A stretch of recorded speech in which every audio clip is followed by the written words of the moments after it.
Despierta, el fin se acerca. ¿Vas a elegir a Dios o al mundo? Estamos viviendo tiempos finales, por lo tanto no permitas que el pecado y toda la vanagloria de este mundo te aleje del Señor. Vivimos en tiempos en los que el corazón humano parece inclinarse más hacia la gloria de los hombres que hacia la gloria de Dios. A pesar de las señales que se están cumpliendo ante nuestros ojos todos los días alrededor del mundo, dando a entender que el fin se acerca, muchos prefieren la aprobación de los hombres en vez de la aprobación de Dios. Muchos prefieren los halagos, muchos prefieren la fama, muchos prefieren las riquezas pasajeras en vez de preferir la obediencia y la santidad de Dios. Es triste ver cómo el pecado se vuelve la norma de muchos, incluso muchos adentro de los templos. La norma que tienen es vivir en pecado. La norma que tienen es que aunque estén en pecado, están sirviendo supuestamente al Señor. Muchos se acostumbran a vivir en el pecado, pero es tiempo, hermano, de vivir en la santidad de Dios. La palabra de Dios nos llama a vivir en un camino diferente, en uno de verdad, camino de vida. Este mensaje que vamos a estudiar hoy nos invita a reflexionar profundamente sobre dónde está nuestra prioridad. Y te lo pregunto, ¿dónde está tu prioridad? ¿En complacer a los hombres? ¿En complacerte a ti mismo? ¿O en complacer a Dios? Repito la pregunta, ¿dónde está tu prioridad? ¿En complacer a los hombres? ¿En complacerte a ti mismo? ¿O en complacer a Dios? Esta es la prédica número 47 de la serie del Evangelio de Juan que estamos estudiando en la Iglesia Bíblica de Guatemala. Y nos corresponde leer el pasaje que fue anunciado, Juan 12, 37, 43. Leamos. Pero a pesar de que había hecho tantas señales delante de ellos, no creían en él. Para que se cumpliese la palabra del profeta Isaías, que dijo: Señor, ¿quién ha creído a nuestro anuncio? ¿Y quién se ha revelado? ¿A quién se ha revelado el brazo del Señor? Por esto no podían creer, porque también dijo Isaías: cegó los ojos de ellos y endureció su corazón, para que no vean con los ojos y entiendan con el corazón y se conviertan y yo los sane. Isaías dijo esto cuando vio la gloria y habló acerca de él. Con todo eso, aún de los gobernantes, muchos creyeron en él, pero a causa de los fariseos no lo confesaban, para no ser expulsados de la sinagoga, porque amaban más la gloria de los hombres que la gloria de Dios. Hermanos, estos versículos maravillosos nos muestran cuál había sido la actitud del pueblo judío durante todo el recorrido que hemos estado viendo a través del libro del Evangelio de Juan. Una actitud de rechazo a nuestro Señor Jesucristo. En cuanto al ministerio público de Jesús, lo rechazaban los líderes judíos. Ellos habían manifestado incredulidad total hacia Jesús. Decían ser los líderes, eran los líderes, participaban del Sanedrín, eran los que oficiaban en el templo, pero no creían en Jesús. Hoy hay muchos así. En nombre de Cristo hacen muchas cosas, pero no creen en Cristo. Creer significa obedecer. Hoy muchos en nombre de Cristo hacen cuánta cantidad de cosas, pero no creen, no obedecen la palabra. Así estaban los líderes judíos de aquel tiempo. En nombre de Dios hacían todo en el templo, pero no creían en la revelación de Dios manifestada en carne, que era Jesucristo. Aquí surge una pregunta difícil. ¿Cómo fue posible que aquel pueblo escogido por Dios rechazara al Mesías? Te lo vuelvo a preguntar. ¿Cómo fue posible que aquel pueblo que Dios escogió rechazara al Mesías? Esta incredulidad del pueblo de Dios no fue un hecho aislado, sino que el pueblo de Israel constantemente rechazaba al Mesías desde los tiempos del Antiguo Testamento, y ahora Juan quiere demostrar que esa incredulidad seguía y seguía y seguía. Y hoy, en siglo XXI, muchos rechazan a Jesucristo. Les digo de nuevo, en nombre de Cristo se congregan, pero le rechazan porque no siguen la palabra del Señor, sino sus propias filosofías y sus propias conclusiones. Las señales que Jesús hizo eran suficientes para convencer a cualquier persona que en efecto Jesús era el Mesías, el enviado de Dios, pero los judíos no creían. Isaías 53 narra lo grave del asunto, que el Mesías, el Hijo de Dios, vino a Israel, pero Israel no creyó en él. Hoy, hermanos, también lamentablemente así está mucha gente que se congrega en los templos. Hoy hay líderes que conocen el verdadero evangelio, pero no quieren predicarlo porque se les cae el negocio que han montado en el templo. Hay líderes que no predican a Cristo, no confrontan el pecado porque se les cae el negocio. Y entonces, en vez de predicar santidad, en vez de confrontar a la gente con el pecado, empiezan a hablar puras cosas de prosperidad. Serás bendecido, serás prosperado, serás sanado, tu suegra sanará, irás a las naciones, conseguirás ese auto nuevo, esa casa en el puerto. Cuánta cosa se les ocurre que no es cristianismo. De hecho, hoy muchos con un micrófono en mano dicen: ¿cuántos quieren ser millonarios? Y la gente se levanta como loca de la silla. Pero si dice: ¿cuántos quieren dejar el pecado atrás y vivir en santidad?, nadie se levanta de su silla, porque el pecado no lo quieren dejar. No quieren vivir en santidad, quieren ser millonarios, pero no quieren dejar el pecado. Entonces no están siguiendo las ordenanzas bíblicas, están siguiendo sus propias concupiscencias humanas. ¿Quién no quiere ser millonario? ¿Quién no quiere tener una casa en el puerto, otra en la ciudad y otra allá? ¿Quién no quiere sanar de sus enfermedades? Todos queremos eso, pero el evangelio no es para eso. El evangelio es para predicar arrepentimiento. El evangelio es para llevar almas al cielo. El evangelio es para confrontar el pecado y para decirle a la gente: arrepiéntete, Cristo viene pronto. Deja de jugar al evangelio. Vamos al pasaje de estudio, Juan 12, 37, 39. Pero a pesar de que había hecho tantas señales delante de ellos, no creían en él. Para que se cumpliese la palabra del profeta Isaías, que dijo: Señor, ¿quién ha creído a nuestro anuncio? ¿Y a quién se ha revelado el brazo del Señor? Este pasaje, hermanos, tomado de Isaías 53:1, nos revela que el profeta está hablando muchos siglos antes con total exactitud de lo que el pueblo testarudo de Israel iba a hacer cuando el Mesías llegara a escena. Por eso dice: ¿quién ha creído a nuestro anuncio? Prácticamente la respuesta es nadie. ¿Y sobre quién se ha manifestado el brazo de Jehová? Nadie ha creído, nadie ha podido ver la manifestación. ¿Por qué? Por la incredulidad. Sigamos el pasaje, Juan 12, 39, 40. Por esto no podían creer, porque también dijo Isaías: cegó los ojos de ellos y endureció su corazón, para que no vean con los ojos y entiendan con el corazón y se conviertan y yo los sane. Hermanos, ese verso 40 es un verso aterrador. No encontraba el calificativo, pero es aterrador. ¿Por qué? Porque dice que Dios mismo cegó los ojos de ellos para que no creyeran. Eso es aterrador, hermano. Ahora Juan cita ese segundo pasaje de Isaías a fin de explicar el estado espiritual del pueblo de Israel. Vamos a ver Isaías 6, 9, 10 para corroborar lo que Juan está escribiendo en San Juan. Isaías 6, 9 y 10. Búsquenlo porque es importante. Veamos la profecía exacta de Isaías. Y dijo: anda y di a este pueblo: oíd bien y no entendáis. Ved por cierto, mas no comprendáis. Engruesa el corazón de este pueblo y agrava sus oídos y ciega sus ojos, para que no vean con sus ojos, ni oigan con sus oídos, ni su corazón entienda, ni se conviertan y haya para él sanidad. Qué aterrador, ¿no? El mismo Dios cegando los ojos para que a pesar de que vean, no comprendan. El mismo Dios cegando los oídos para que a pesar de que oigan, no entiendan. ¿Por qué será así? ¿Por qué Dios estará cegando los ojos y los oídos y el corazón de la gente para que no entiendan la palabra? Y no que la palabra debe ser predicada. ¿Qué quiere decir esto? ¿Te has puesto a pensar?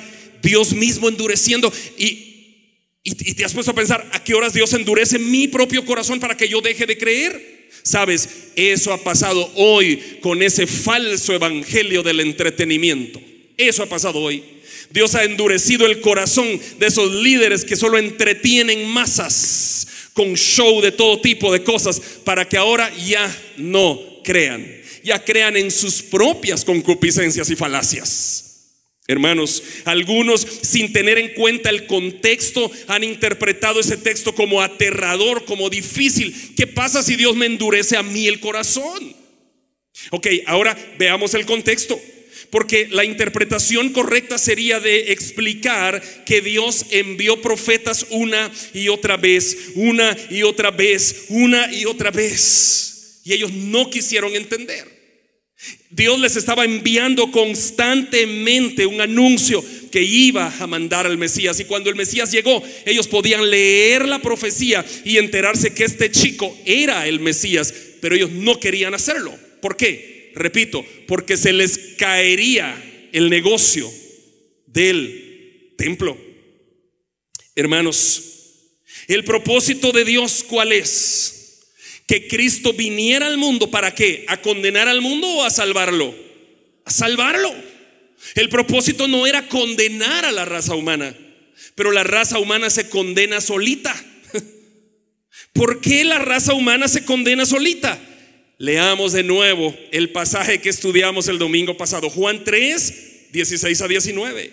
Vean qué maravilla para que comprendamos por qué el ser humano se condena solo. Juan 3, 16 a 19, ¿qué dice?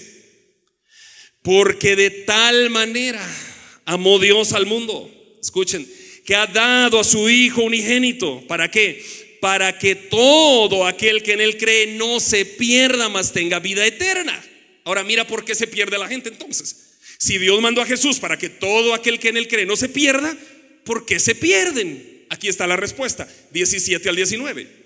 Porque no envió Dios a su Hijo al mundo para condenar al mundo, sino para que el mundo sea salvo por Él. 18.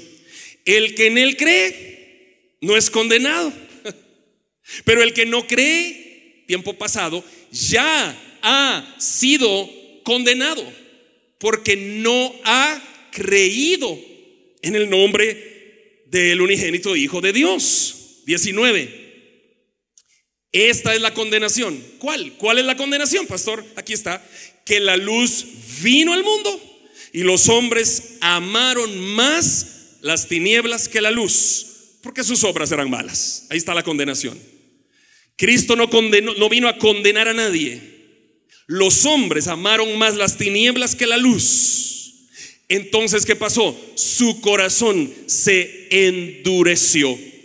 Esto es muy importante, hermano, porque si alguien, escuchen esto que voy a decir, escuchen esto, si alguien constantemente está escuchando el verdadero evangelio y constantemente está rechazando el verdadero evangelio, es peligroso. Va a llegar un día en que Dios ya no le hablará. Su corazón se pondrá duro, como cuando yo aprendí a tocar guitarra. Yo aprendí a tocar ese instrumento. Y todos los guitarristas que hay acá sabrán que cómo duele la mano izquierda con la presión de las cuerdas ahí.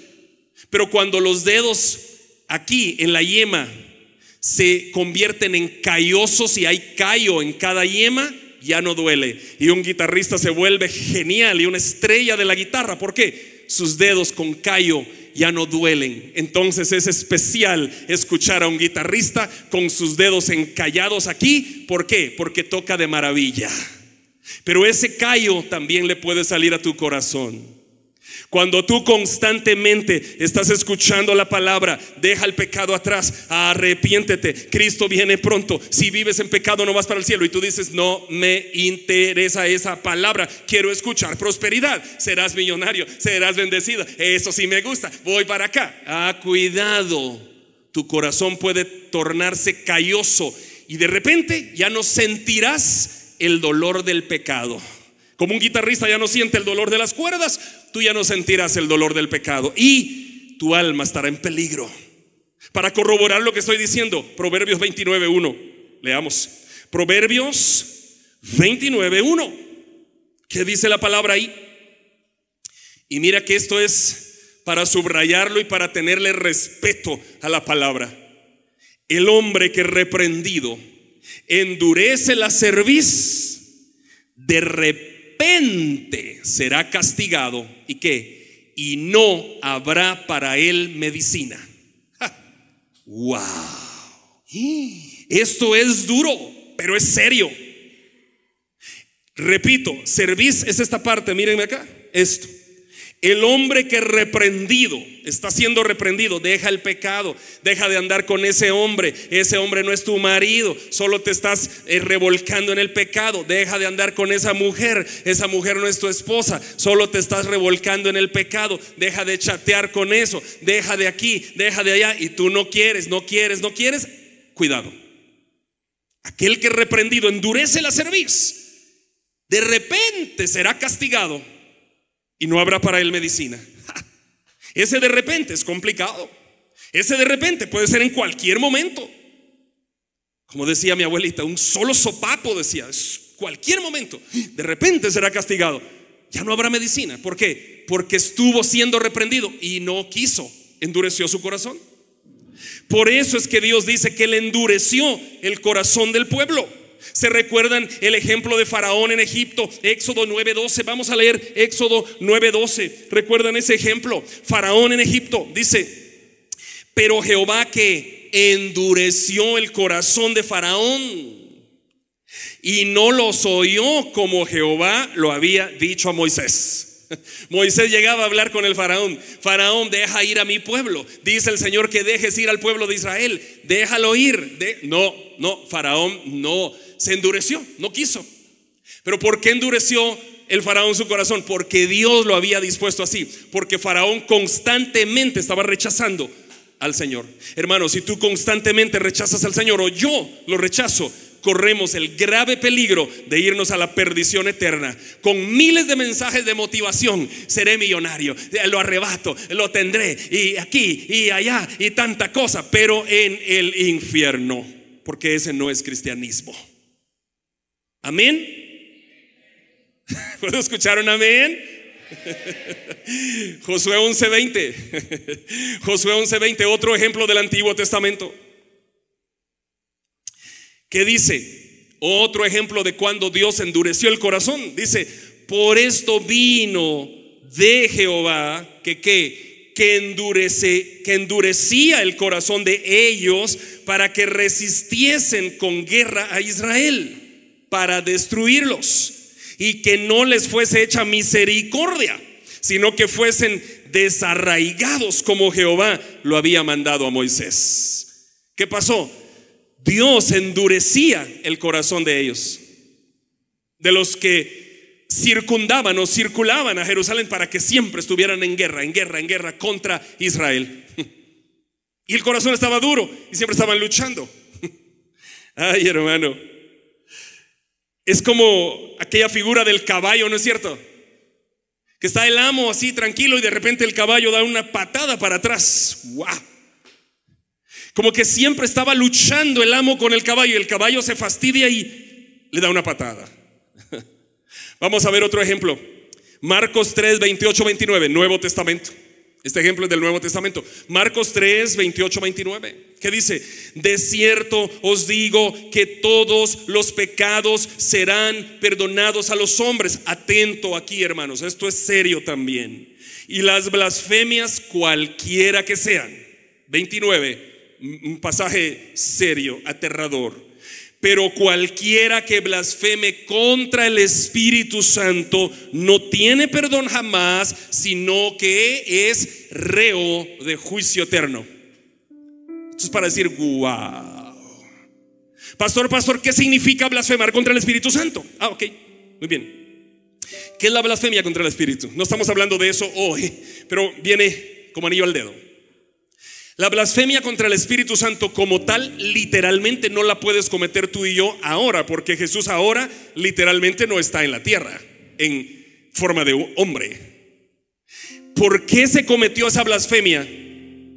Porque los judíos, viendo a Jesús el hombre hacer milagros, echar fuera demonios, sanar a los enfermos, resucitar muertos, como el caso de Lázaro. ¿Qué dijeron? ¿Cuál fue la blasfemia? Dijeron: ese chico llamado Jesús hace milagros porque los hace por el poder de Satanás. Satanás está en él. Cuidado. Esa fue la blasfemia contra el Espíritu Santo. ¿Qué es la blasfemia contra el Espíritu Santo? Atribuirle al diablo lo que el Espíritu Santo está haciendo. Jesús estaba sanando gente, haciendo milagros por el poder del Espíritu Santo que vivía en él. Y los discípulos dijeron: este hace milagros porque Satanás vive en él. Le atribuyeron al diablo las obras del Espíritu Santo. Estaban blasfemando contra el Espíritu. Y Juan dice, escribiendo, recordando las palabras de Cristo: cualquiera que blasfeme contra cualquier cosa, incluso contra el Hijo o contra el Padre, será perdonado. Pero el que blasfeme contra el Espíritu Santo, dijo, no tendrá perdón, ni en este siglo ni nunca. Será reo de juicio eterno. ¿Cómo se aplica esto a nosotros? Aquí está. Si constantemente tú estás expuesto a la palabra, el Espíritu Santo toca tu corazón, ¿no es cierto? Y lo toca para que te conviertas. Y el Espíritu toca y redarguye de pecado tu vida. Y tú dices: no. Y rechazas el llamado del Espíritu Santo a tu corazón. Entonces, cuidado, puedes convertirte en reo de juicio eterno. Porque si rechazas el llamado del Espíritu Santo para entregar tu corazón al Salvador, ¿qué te queda? ¿Cómo te va a perdonar el Señor? Si no le aceptas como Señor y Salvador, no te puede perdonar. No te puede perdonar.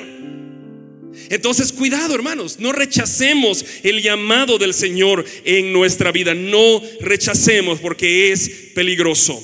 Terminemos el pasaje de estudio, Juan 12, 41, 43.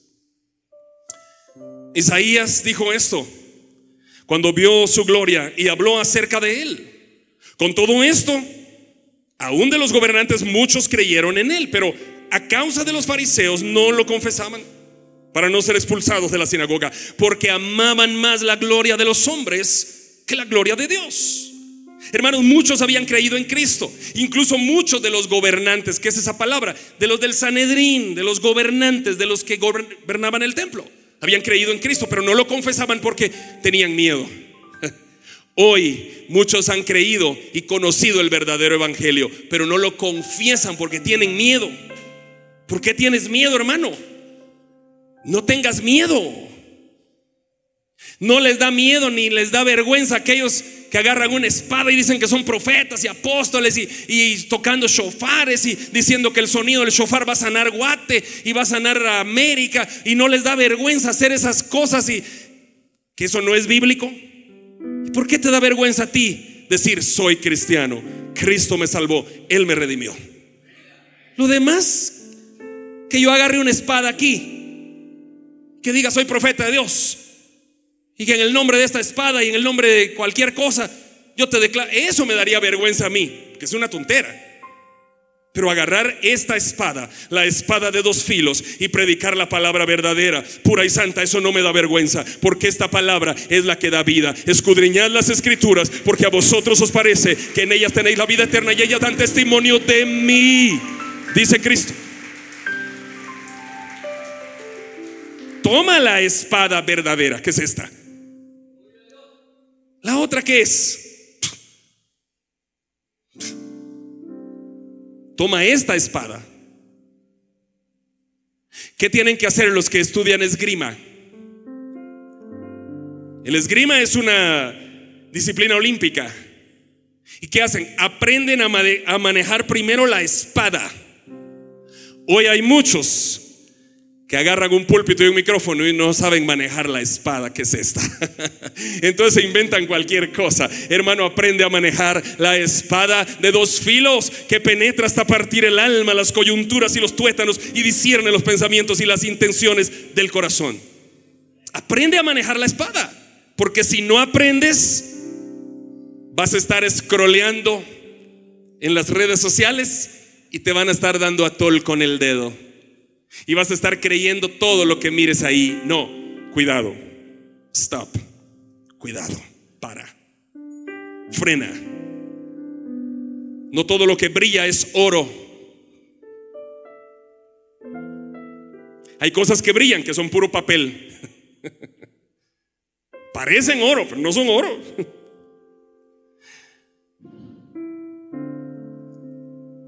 Los miro asustados. Hoy es el día de venir a Cristo, querido. No es mañana. Mañana me entrego al Señor. No, no. Mañana no existe. Mañana no existe.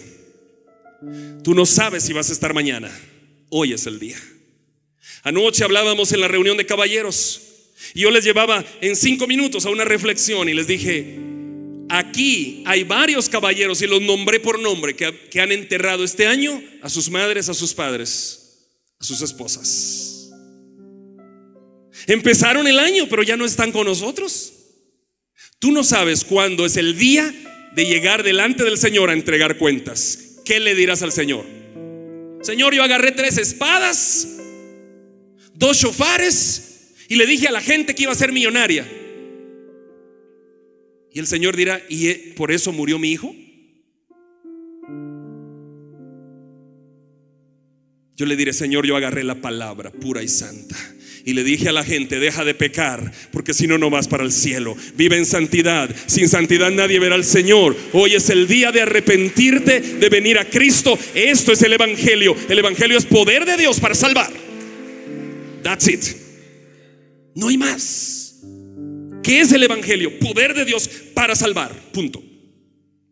Si Dios te hace millonario, excelente, pero eso se hace trabajando. Eso se hace haciendo buenos negocios, buenas inversiones. No se hace solapado en la palabra. No, por favor. La palabra es para ser santo. ¿Qué es santo? Yo voy caminando para donde está Josué, Debbie, Henry, hermano Julio, pero me arrepiento y digo: no, mejor voy para donde está Gaby, Josué y José María. Iba para allá, pero me arrepentí. Eso es arrepentirse.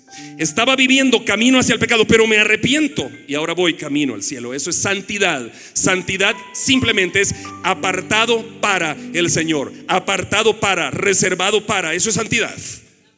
Y sin santidad nadie verá al Señor. No podemos jugar al Evangelio. Mateo 19:29. Pastor, ¿y qué pasa si todos me dejan por ser evangélico de a de veras? Pues que te dejen. ¿Y qué? Ya estamos grandes, ¿no? Pues si nos dejan, nos dejan. ¿Y qué? ¿Qué pasa? Nada. Ellos se lo pierden. ¿Qué dice Mateo 19:29? Y cualquiera que haya dejado casas o hermanos o hermanas o padre o madre o mujer o hijos o tierras por mi nombre, recibirá 100 veces más y heredará la vida eterna. Si te dejan, te dejan. Pero el postrer estado de Job fue mejor que el primero. Amén. Si ahora aparentemente no tienes nada, si has perdido todo, hermano, gózate, porque el postrer estado tuyo será mejor que el primero. Eso es la palabra de Dios. Gloria a Dios. ¿Habrá alguien que quiera aceptar a Jesús hoy? Quizá viniste aquí y tú dices: vine porque me gusta ver a las de alabanza y tal vez quiero conseguir una novia ahí. Es válido. Yo cuando era jovencito pensaba igual.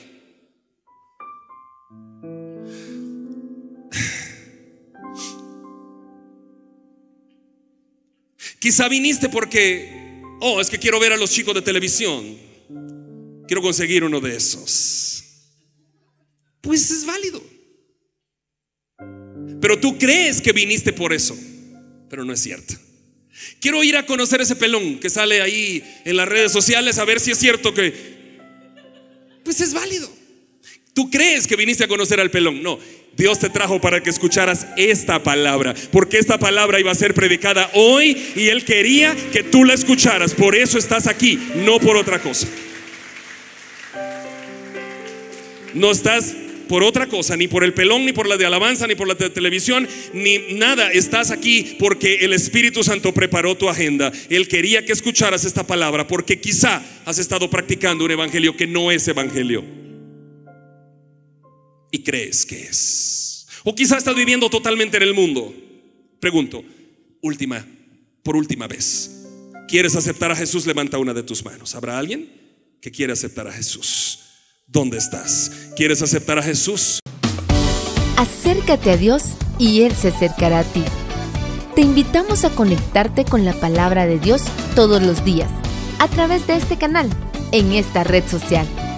Si vives en Guatemala, te esperamos en nuestras reuniones semanales. Iglesia Bíblica de Guatemala.